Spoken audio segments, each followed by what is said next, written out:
கர்த்தருக்கு பிரியமானது இன்னதென்று நீங்கள் என்ன செய்யணுமா? சோதித்து பார்க்கணும். ஆண்டவருக்கு எது பிரியம் அப்படின்னு செய்யணும், யோசிக்கணும்.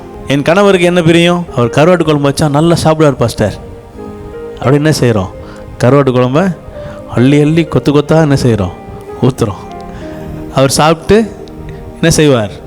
ஒரு வாரம் கழித்து மறந்து போயிடுவார். அப்புறம் பிள்ளைகளுக்கு என்ன பிரியம்? என் பிள்ளை இந்த கிரேப்ஸ் வாங்கி வச்சா அப்படி சாப்பிடுவான், அவனுக்கு அவ்வளோ விருப்பம். கிரேப்ஸ் வாங்கி வைப்பீங்க, சாப்பிடுவான். சாப்பிட்டு ஒரு வாரம் கழித்து என்ன செஞ்சிடுவான்? ஆமாம், எங்கள் அம்மா ஒரு வாரத்துக்கு முன்னாடி கிரேப்ஸ் வாங்கி கொடுத்தாங்களே, அதனால் எங்கள் அம்மாவுக்கு வந்து நான் தேங்க்யூ சொல்லணும் அப்படின்னு என்ன செய்ய மாட்டான், நினைக்க மாட்டான். ஏன்னா அவ்வளவுதான், தேவை நிறைவேற்று, அவ்வளோதான், முடிஞ்சது. அப்புறம் அடுத்த காரியங்களுக்கு நேரம் என்ன செய்வாங்க? கடந்து போவாங்க.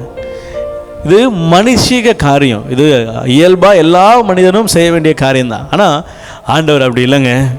நீங்கள் ஒரு காரியத்தை கர்த்தத்தில் கேட்குறீங்க, அவருக்கு என்ன பிரியும்னு நீங்கள் ஆராய்ச்சி பண்ணி ஆண்டவர் சமூகத்தில் உட்காந்து கர்த்தரை தேடுகிறதுல உங்கள் இருதயத்தை திருப்பி அவருக்கு எது பிரியும் அப்படின்னு நீங்கள் கண்டுபிடிச்சிட்டீங்க அப்படின்னா, அதை நீங்கள் அவருக்கு பிரியமானதை செய்யும் பொழுது அவர் சொல்கிறாரு, சகலத்தையும் உனக்கு கொடுப்பேன். அல்லேலூயா.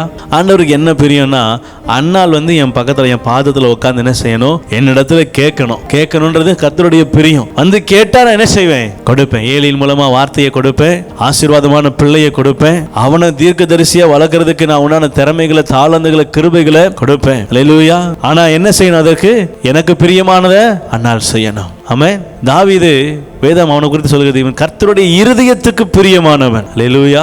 தாவீதை ஏன் ஆண்டவருக்கு பிடிக்கும் தெரியுமா?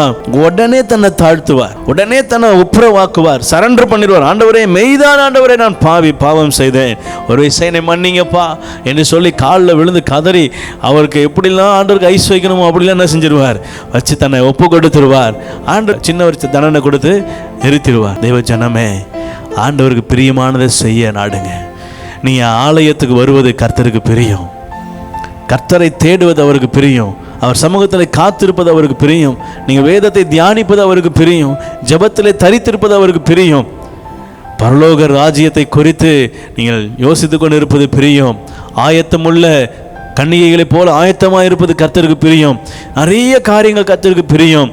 இதை நாம் அறிந்து அதை செயல்படுத்துவோமானால் கர்த்தர் இம்மையிலும் ஆசீர்வதிக்கிறார், மறுமையிலும் ஆசீர்வாதத்தை கொடுக்கிறவராக இருக்கிறார். அல்லேலூயா.